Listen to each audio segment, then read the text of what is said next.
Yeah, my name is PDPD. Meron akong bagong challenge. Title nito, 100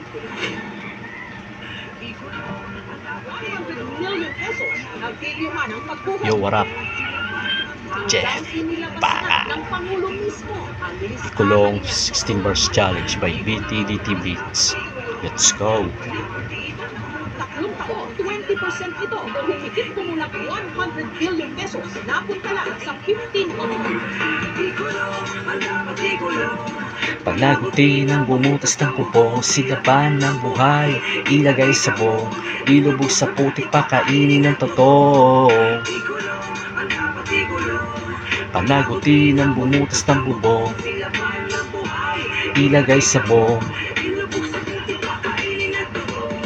Kamusta na at balita sa mga pangalang sangkot? Sino dapat parusahan? Sino dapat managot sa naganap na nakawalumbas ang mga posibleng salarin kabilang sa mga binoto mo? Opo, yan ang dapat alamin. Mas mabuting gawin dyan, di na nililitis pa sir. Paluin lang ng 2 pondos yung ulo iumpog sa pader. Sila ang dahilan kung bakit sobrang dami na ang galit. Dumagdag ka pa sa problema, tila mas malala ang sakit. Mali, ikaw po yung problema kung ba't hanggang ngayon lubog ang Pilipinas. Hindi lang sa baha tapos ang amin dyan hindi busog nang dahil sa ginawa nyo. Hirap ng tumagos sa kahirapan, natupad ang dagdag sweldo pero yung bilihin nagmahalan.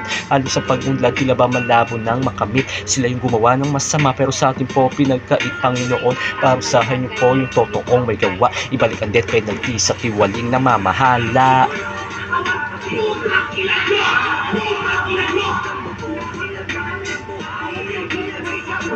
Ilubog sa putik, pakainin ng totoo. Panagutin ang bumutas ng bubong.